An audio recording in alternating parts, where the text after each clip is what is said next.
Good morning students. आज हम लोग अपना नेक्स्ट चैप्टर स्टार्ट करेंगे, ठीक है, रे ऑप्टिक्स। तो हमारी हेडिंग जल्दी से पड़ जाएगी, रे ऑप्टिक्स। देखिए बच्चों, रे ऑप्टिक्स में मेनली आपका क्या रिफ्लेक्शन और रिफ्रैक्शन आता है, ठीक है। रिफ्लेक्शन जो पोर्शन है उसको डिलीट कर दिया गया है, तो हम यहां से क्या करेंगे, रिफ्रैक्शन से स्टार्ट करने वाले हैं, ठीक है। देखिए हम थोड़ा सा डिफरेंस बताते हैं दोनों में। बहुत से बच्चों को पता होगा, बेशक पता होगा, कोई दिक्कत नहीं है, एक बार और सुन लीजिए। रिफ्लेक्शन में क्या होता है, हमारे क्या होती है, लाइट आती है, ठीक है, इंसिडेंट होती है और फिर रिफ्लेक्ट कर जाती है, उसी मीडियम में रिफ्लेक्ट कर जाती है, ठीक है। अब लेकिन यहाँ पे क्या होता है, जब आपकी बात आती है किसकी, रिफ्रैक्शन की, ठीक है। रिफ्रैक्शन में क्या होता है कि लाइट ट्रेवल कर रही है तो वो क्या करती है, बेंड हो जाती है, मतलब पास करती है, ठीक है, एक मीडियम से दूसरे मीडियम में पास करती है और वो क्या हो जाती है, बेंड हो जाती है। बेंड हो जाती है किसकी वजह से, ऑप्टिकल डेंसिटी की वजह से, ठीक है। अभी हम डिस्कस करेंगे वो क्या होता है। तो यहां से हम लोग रिफ्रैक्शन की डेफिनेशन लिखेंगे। रिफ्रैक्शन हेडिंग डाल लीजिए। रिफ्रैक्शन क्या होता है, the bending of light, the bending of light ray when it passes from one, अच्छा, एक मीडियम से दूसरे मीडियम में पास करेगी। और रिफ्लेक्शन में क्या होता था, एक मीडियम में आती थी और रिफ्लेक्ट उसी मीडियम में हो जाती थी, ठीक है। तो यहां से क्या हो गया, the bending of light ray when it passes from one medium to another medium, the bending of light from when it passes from one medium to another medium, एक मीडियम से दूसरी मीडियम में जाती है तो बेंड हो जाती है, उसी को क्या बोलते हैं, क्या बोलते हैं, रिफ्रैक्शन बोलते हैं, ठीक है। ये किस वजह से होता है, ड्यू टू द डिफरेंस या due to the optical density लिख दीजिए, due to the optical density of medium, ठीक है। अब हमारी बात आती है ऑप्टिकल डेंसिटी की वजह से हमारी लाइट क्या हो जाती है, बेंड हो जाती है, समझ रहे हो। और ये क्या होता है, ऑप्टिकल डेंसिटी क्या होती है, मेनली ये क्या, इसका कॉन्सेप्ट क्या है कि जहां पे आपकी लाइट जो होती है, लाइट की स्पीड स्लोवर हो, मतलब लाइट धीरे धीरे ट्रेवल करे, मतलब स्पीड जहां पे स्लो हो तो वो क्या होगा, ऑप्टिकली डेंसर मीडियम होगा, ठीक है। और जहां पे आपकी जो लाइट आ रही है फुर्र से ऐसे, मतलब स्पीड में पास हो जाए, मतलब एज कंपेयर टू, मान लीजिए यहाँ पे कि आपका ये है मीडियम, ठीक है, ये फर्स्ट मीडियम है और सेकंड मीडियम है, समझ रहे हो। और ये क्या है, ग्लास है, ये एयर है। तो आप देखिए जो एयर होगा उसमें आपकी लाइट रे स्पीड में पास होगी, ठीक है, मतलब यहाँ पे क्या हो जाएगा, स्पीड में इसकी स्पीड ज्यादा होगी, ठीक है। तो ये क्या हो जाएगा, रेयरर, इसकी ऑप्टिकल डेंसिटी क्या हो जाएगी, रेयरर ऑप्टिकल डेंसिटी हो जाएगी, और इसकी क्या हो जाएगी, डेंसर, ठीक है। तो यहां से ये हमें कॉन्सेप्ट समझ में आ रहा होगा, ऑप्टिकल डेंसिटी क्या होती है,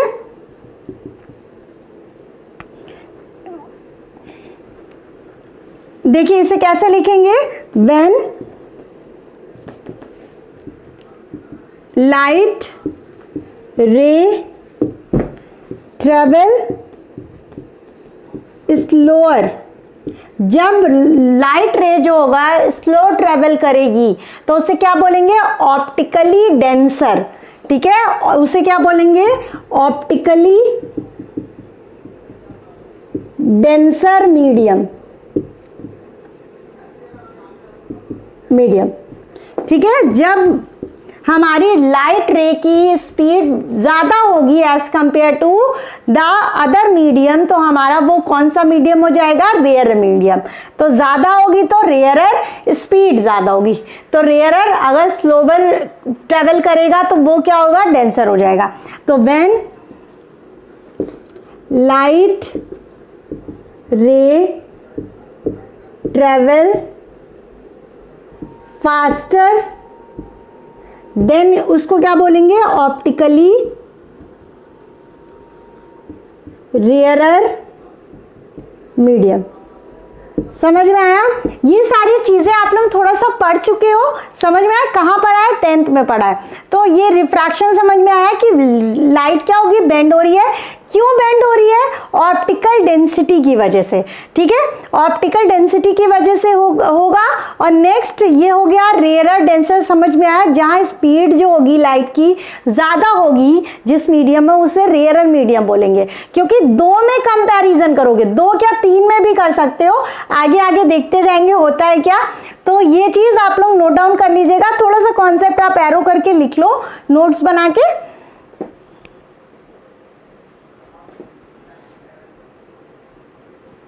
ना स्टूडेंट्स, हम लोग अपना नेक्स्ट टॉपिक स्टार्ट करेंगे, बेंडिंग ऑफ लाइट। देखिए bending of light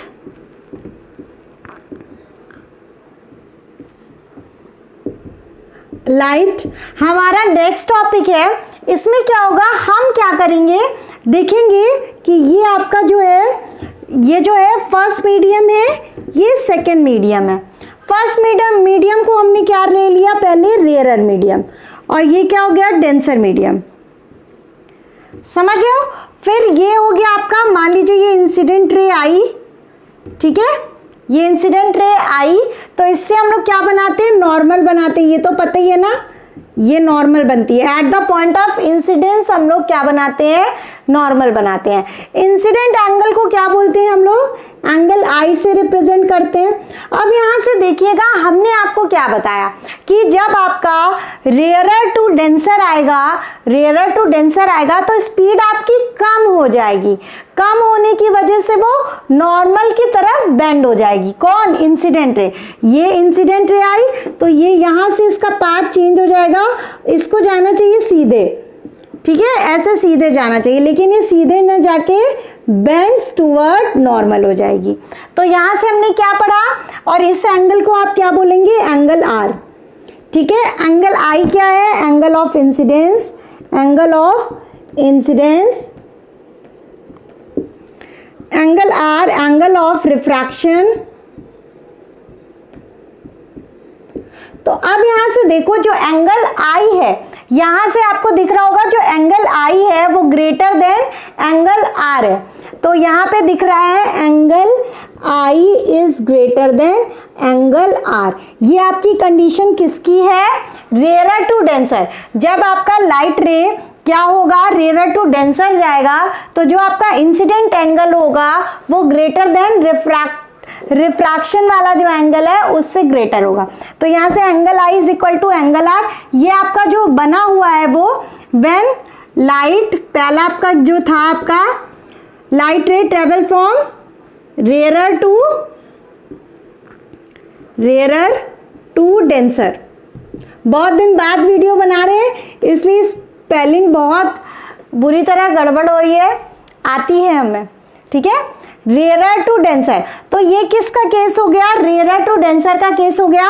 rarer to denser में हमारा क्या होता है, angle I is greater than angle R होता है। यह समझ में आया। और इसमें क्या होता है, क्या होगा, जो लाइट रे होगी वो बेंड्स टुवर्ड्स नॉर्मल। तो ये भी लिख लेते हैं हम लोग पॉइंट, बेंड्स टुवर्ड्स नॉर्मल। ये सब बहुत इंपॉर्टेंट कॉन्सेप्ट है, इसको बिल्डअप करना है, फिर एकदम स्मूथली चली गई हर चीज, ठीक है। अब यहाँ से बात आती है, मान लीजिए अब आपका नेक्स्ट आपका क्या होता है, जो फर्स्ट मीडियम है वो आपका डेंसर हो, ऑप्टिकली डेंसर हो as compare to second medium. तो अब हम क्या करते हैं, डेंसर टू रेयरर ले जाते हैं। किसको, लाइट रे को। हमको तो लेके नहीं जाओगे तुम लोग, हाँ आप लोग। अब यहाँ से देखिए, ये जो है ये इंटरफेस होता है, ठीक है, जहां से आपका क्या होता है, बेंडिंग स्टार्ट होती है, जहां से डिफरेंस होता है ऑप्टिकल डेंसिटी में। तो यहाँ ये चीज याद रखिएगा कि ऑप्टिकल डेंसिटी में डिफरेंस होना चाहिए, तभी बेंड होगी। दो मीडियम को कंपेयर करेंगे जब, जिनकी दोनों की ऑप्टिकल डेंसिटी में डिफरेंस होना चाहिए, तभी आपकी बेंडिंग पॉसिबल है। अभी हम एग्जांपल भी लेंगे, दिखाते हैं अभी। तो अभी देखिएगा यहाँ से ये इंसिडेंट रे ऐसे आ गई। अब at the point of incident we have to draw normal, ये हम लोग ने नॉर्मल बना दी। अच्छा, ये पहला मीडियम था, ये सेकेंड मीडियम था, ये हमने डेंसर ले लिया और ये हमने रेयरर ले लिया। ठीक है, तो ये बात हो गई कि डेंसर से रेयरर। डेंसर और रेयरर में अभी थोड़ा सा कंफ्यूजन होगी, हम बताएंगे अभी, रिफ्रैक्टिव इंडेक्स में थोड़ा सा क्लियर हो जाएगा आप लोगों को। तो वैसे वेलोसिटीज पे डिपेंड करता है, ठीक है, बेंडिंग। तो ये डेंसर है, ठीक है, तो ये तो एंगल ऑफ इंसिडेंस ही हुआ, एंगल ऑफ इंसिडेंस। तो अब यहाँ पे देखो डेंसर मीडियम है, ये आई रे, और ये क्या जाएगी रेयरर में। तो डेंसर में हमारी स्पीड कम होती है, धीरे धीरे धीरे करके ये आई, ठीक है। अब एकदम से इसको फ्री सरफेस मिल गया, मतलब यहाँ की ऑप्टिकल डेंसिटी कम थी, तो ये क्या करेगी, अवे फ्रॉम नॉर्मल बेंड हो जाएगी, ये आपका ऐसे बेंड हो जाएगी।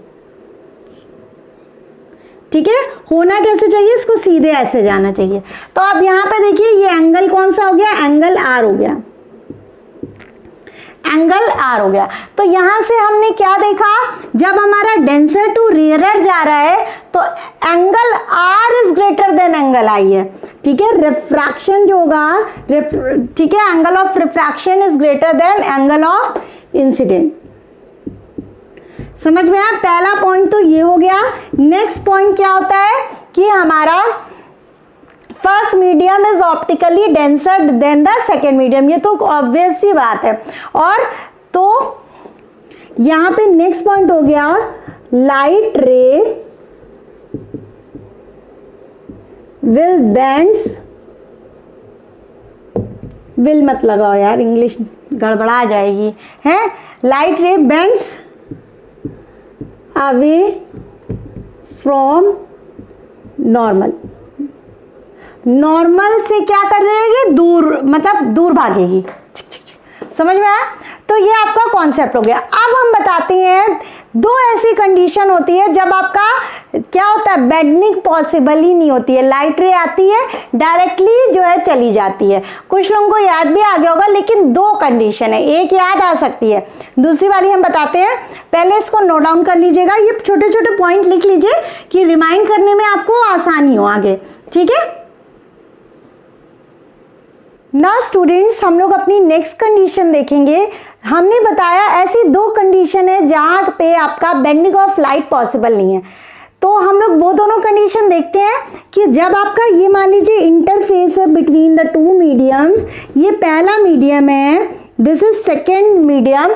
Now we are going to see where we do not get the bending of light, कहाँ पे आपकी बेंडिंग ऑफ लाइट नहीं होगी।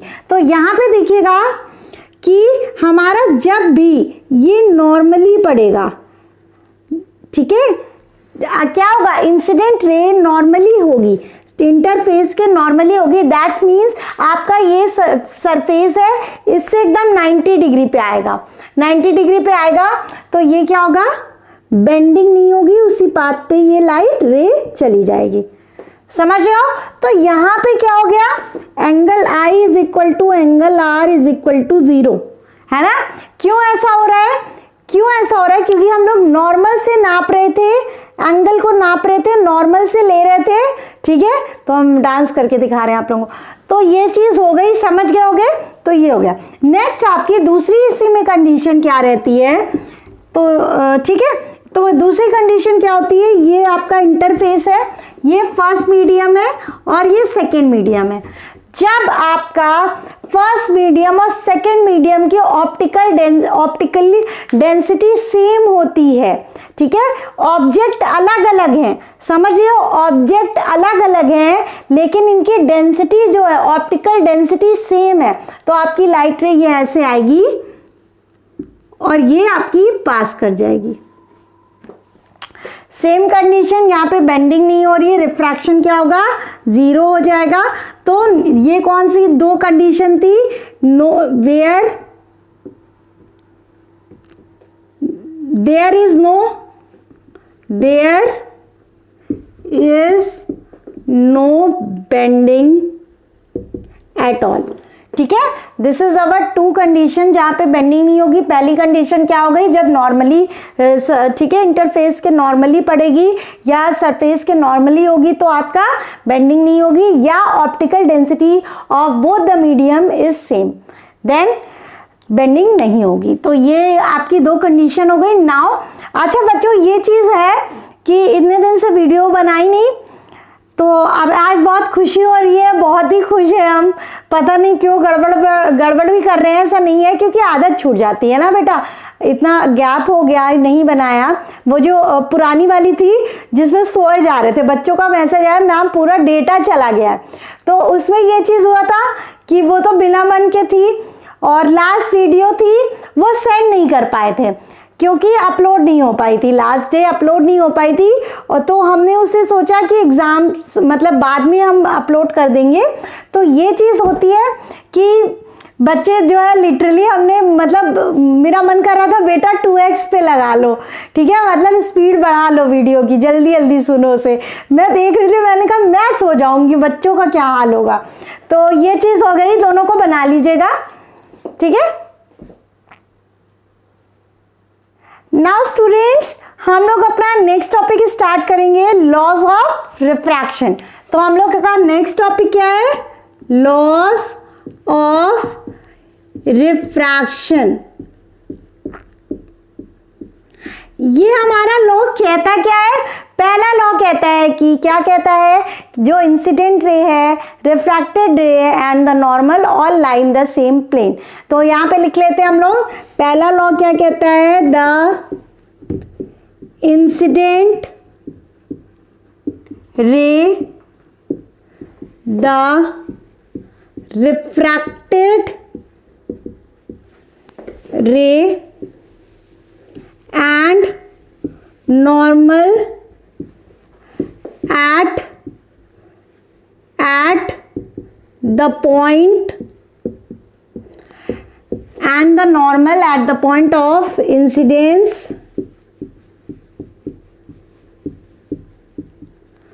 all lie in the same plane।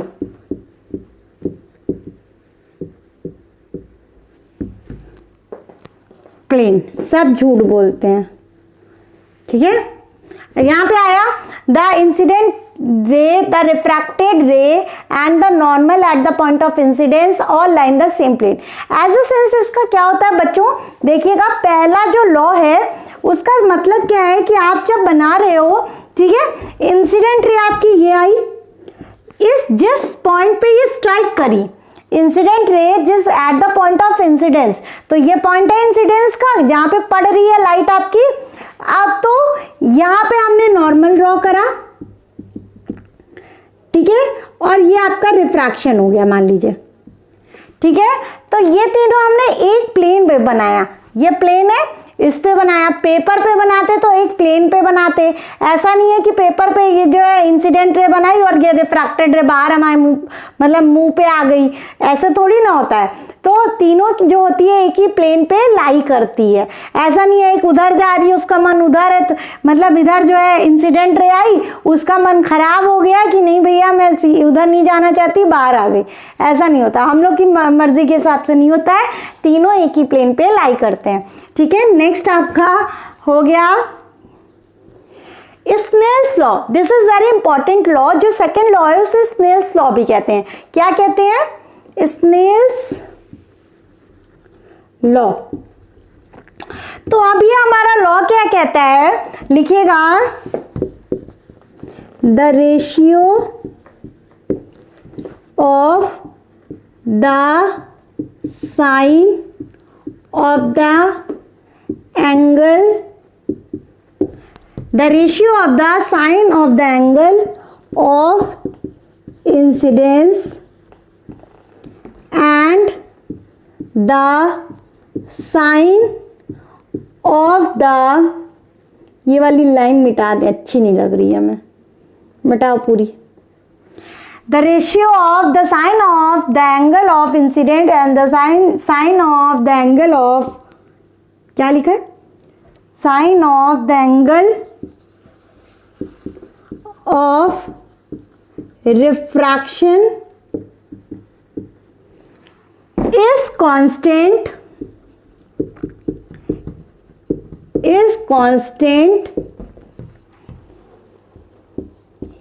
in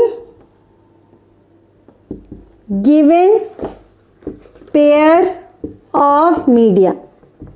जो भी मीडिया दिया गया है, मीडियम दिया गया है, ठीक है, ये प्लूरल होता है मीडियम का, ठीक है, जो दो मीडियम दिए गए हैं, पेयर दिया गया होगा मीडियम का, दो पेयर होगा, मतलब एक पेयर होगा जिसमें दो होंगे ना मीडियम, तो ये होता है। तो उसमें क्या होता है, जो sine of angle of the incidence and the sine of angle of refraction is constant. जो रेशियो होता है that means sine I upon sine R आपका क्या होता है, कांस्टेंट होता है, ठीक है। इसको आपका क्या बोला है, स्नेल्स लॉ। इसी कांस्टेंट को क्या बोलते हैं, रिफ्रैक्टिव इंडेक्स। इस कांस्टेंट को क्या बोलते हैं, रिफ्रैक्टिव इंडेक्स। समझ में आया। अब यहाँ पे बात आती है कि रिफ्रैक्टिव इंडेक्स हम लोग ने 10th में जब पढ़ा था, शायद आप लोग ने पढ़ा हो, याद हो कुछ भी, तो उसमें हम लोग ने refractive index in terms of speed भी फॉर्मूला कुछ बच्चों को मे भी याद आ जाए, पढ़ा होगा। 11th में भी जब हम लोग डायमेंशनल एनालिसिस कर रहे थे तो उसमें हम लोग ने क्या देखा था कि रिफ्रैक्टिव इंडेक्स क्या होता है, जो आपका डायमेंशन लेस होता है, ठीक है। यहां से भी देखो साइन है, साइन एंगल है, ट्रिग्नोमेट्री, दोनों क्या होगा, दोनों क्या हो जाएगा, कैंसल आउट हो जाएगा, तो इसका कोई डायमेंशन नहीं होता है, ठीक है। और इसे जो रिफ्रैक्टिव इंडेक्स है किसी किसी बुक में म्यू से रिप्रेजेंट करा गया है, किसी बुक में स्मॉल एन से। तो ये समझ में आया रिफ्रैक्टिव इंडेक्स का कॉन्सेप्ट। तो अभी और भी क्लियर होगा जब स्पीड ऑफ लाइट पढ़ेंगे, इन रिफ्रैक्टिव इंडेक्स पढ़ेंगे with respect to speed of speed. तो स्पीड के टर्म में जब रिफ्रैक्टिव इंडेक्स पढ़ेंगे तो क्लियर होगा। तो ये आपका ये इंपॉर्टेंट है, स्नेल्स लॉ, ठीक है, इसे नोट डाउन कर लीजिए। ना स्टूडेंट्स, हम लोग ने क्या देखा है, स्नेल्स लॉ देखा। स्नेल्स लॉ हमारा क्या कहता है, sine I upon sine R क्या होता है, कांस्टेंट होता है। दैट्स मीन्स इस कांस्टेंट को हम लोग ने फिर उसके बाद क्या कहा, रिफ्रैक्टिव इंडेक्स का। रिफ्रैक्टिव इंडेक्स को हम लोग म्यू से डिनोट करते हैं। म्यू का डायमेंशन लेस होता है। बेसिकली ये क्या होता है, एक नंबर होता है जिसको जो कि रिलेट किया जाता है with the speed of light. तो अगर हम रिफ्रैक्टिव इंडेक्स को अगर और दूसरी तरह डिफाइन करें, दैट्स मीन्स नेक्स्ट हमारा क्या टॉपिक है, रिफ्रैक्टिव इंडेक्स। रिफ्रैक्टिव इंडेक्स लिख लो, इन टर्म्स ऑफ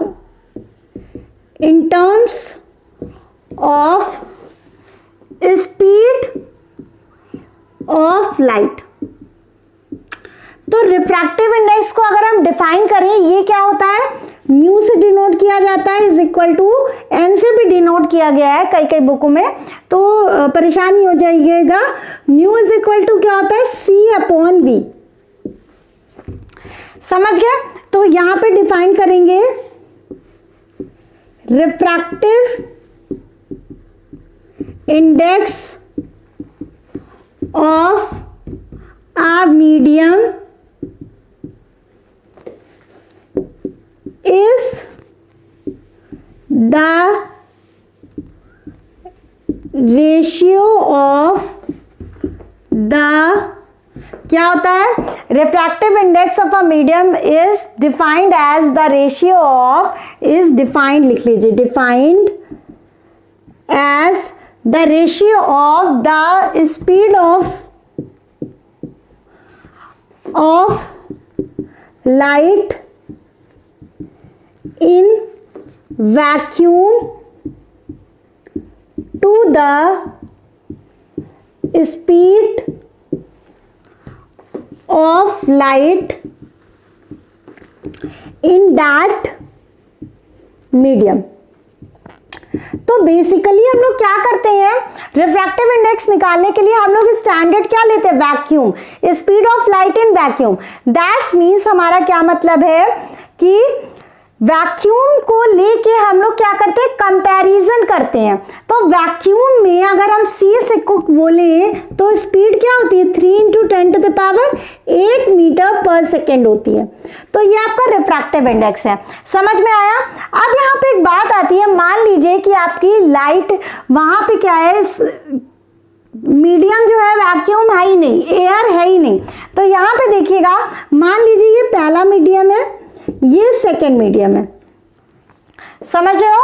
अब यहाँ पे देखिएगा, ये μ1 हो जाएगा, ये μ2 हो जाएगा, समझ रहे हो।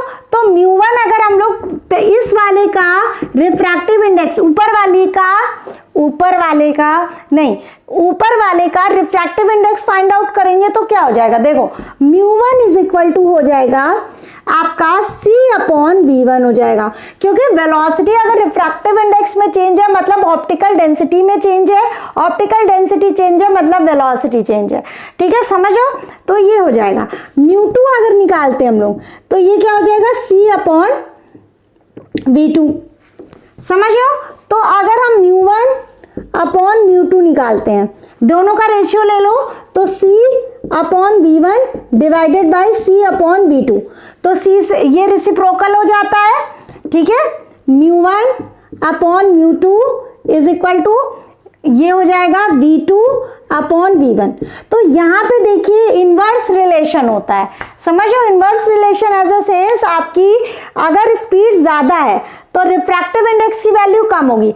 दैट्स मीन्स अगर रिफ्रैक्टिव इंडेक्स की वैल्यू क्या होगी, ज्यादा होगी तो वेलोसिटी कम होगी, अगर वेलोसिटी कम होगी तो ये ज्यादा होगा, समझ रहे हो। ये रिलेशन होता है इनवर्स रिलेशन। तो ये हो गया आपका ये। तो ये आपका क्या है, refractive index of first medium with respect to second. तो इसको लिख कैसे और कैसे सकते हो, देखना, इसको और कैसे लिख सकते हो, इसी टर्म को, refractive index of first medium with respect to second medium is the ratio of velocity of second medium with respect to and the velocity of first medium. This is our concept. यहाँ पे ये चीज ध्यान रखना कि inverse relation, हमारे कहने का क्या मतलब है, देखो वेलोसिटी ज्यादा है तो ये क्या है, रेयरर मीडियम है। तो रेयरर मीडियम के लिए आपका वेलोसिटी ज्यादा है तो रिफ्रैक्टिव इंडेक्स क्या आएगा, हमेशा कम आएगा। समझने की कोशिश करो, समझ रहे होगे। अगर वेलोसिटी कम होती तो डेंसर मीडियम होता, इस अगर as compare to other medium velocity कम होती, ये डेंसर मीडियम होता। अगर ये डेंसर मीडियम होता, वेलोसिटी कम होती, रिफ्रैक्टिव इंडेक्स ज्यादा होता। तो ये आपका मुद्दा हो गया। मेरे ख्याल से आप लोगों को क्लियर हो रहा होगा थोड़ा सा, कोई नहीं, हो जाएगा, है ना। लिख लो, फटाफट नोट डाउन कर लो। नाउ स्टूडेंट्स, हम लोग एक चीज देखते हैं, मतलब एक टॉपिक देखते हैं। क्या टॉपिक है हमारा, देखिएगा, हम लोग ने निकाला था refractive index of first medium with respect to second. तो हमारा क्या आया था, ये आया था V2/V1, समझ रहे हो। अगर यही हम लोग को refractive index of second medium with respect to first निकालना हो तो V1 क्या आ जाएगा, V2। ये समझ में आ रहा है। अब यहाँ पे एक मुद्दा आता है कि आपका देखिए वेलोसिटी इज इक्वल टू क्या होता है, वेलोसिटी को हम लोग अगर डिफाइन करेंगे तो λ/t होता है, λ/t वेवलेंथ अपॉन टाइम, समझ रहे हो। तो वेलोसिटी इज इक्वल टू, ये हम बता चुके हैं, ठीक है, तो f λ हो जाएगा। Velocity is equal to f λ। अब बताइए हमारी एक बात समझिएगा थोड़ा सा, कि आपकी लाइट रे आ रही है तो इसकी क्या होगी, वेवलेंथ होगी, कुछ फ्रीक्वेंसी होगी, क्या वो चेंज हो जाएगी मीडियम में जाने से, तो ऐसा कुछ नहीं होगा। तो यहाँ पे देखिए अगर V1 इधर लिखते हैं तो ये f λ1 हो जाएगा, अगर यही V2 लिखते हैं तो f λ2 हो जाएगा, ठीक है। तो अब हम लोग नेक्स्ट, हमारा जो टॉपिक है वो है आपका refractive index in terms of wavelength, in terms of wavelength. This is our topic. ये समझ में आया, ये समझ में आया कि अगर लाइट रे आ रही है तो उसकी कुछ ना कुछ वेवलेंथ और फ्रीक्वेंसी होगी। समझ में आया? तो ये फ्रीक्वेंसी है, तो अगर हम यहाँ पे ये वाली इक्वेशन में पुट कर दें तो refractive index of second medium with respect to first, ये क्या हो जाएगा, एफ v1 की जगह क्या पुट कर दो, एफ लैम्डा वन और ये एफ लैम्डा 2, ये हो गया ये कैंसिल, μ21 इज इक्वल टू क्या हो जाएगा, लैम्डा 1 अपॉन लैम्डा 2। ये आपका क्या हो गया, ये आपका रिलेशन आ गया है। अब हम लोग देखते हैं रिफ्रैक्टिव इंडेक्स किस पे, किस चीजों पे डिपेंड करता है, क्या क्या हमें कंडीशंस जो है चाहिए या जिसकी वजह से आपका रिफ्रैक्टिव इंडेक्स वैरी करता है। तो ये हो गया, इसको नोट कर लीजिए, अभी बताते हैं। ना स्टूडेंट्स, हम लोग देखेंगे रिफ्रैक्टिव इंडेक्स हमारी किस चीजों पे डिपेंड करता है। पहला लिख लीजिएगा, nature of medium. Of course सी बात है, नेचर पे डिपेंड करेगा। एज ए सेंस हम ग्लास ले रहे हैं, क्या कौन सा नेचर, मतलब क्या ले रहे हैं, एयर ले रहे हैं, कहाँ से कहाँ लाइट जा रही है, तो वो सब हमें पता होना चाहिए, मतलब उस पर रिफ्रैक्टिव इंडेक्स डिपेंड करता है। तो यहाँ पे और नेक्स्ट आपका क्या होता है, नेक्स्ट होता है वेवलेंथ ऑफ लाइट। ठीक है, लाइट की वेवलेंथ क्या है, अभी रिलेशन बताया ना, refractive index in terms of wavelength अभी निकाला है, तो वेवलेंथ ऑफ लाइट पे डिपेंड करता है, लाइट रे कर दीजिएगा। नेक्स्ट आपका टेम्परेचर पे डिपेंड करता है। नेक्स्ट आपका नेचर ऑफ सराउंडिंग मीडियम। ठीक है, ये सब हो गया आपका रिफ्रैक्टिव इंडेक्स। ये किस पे डिपेंड करता है, ये आपका रिफ्रैक्टिव इंडेक्स का होल कॉन्सेप्ट हो चुका है। ठीक है, thank you. Hello students, kindly watch my other videos and don't forget to subscribe, like and also share my videos with your friends.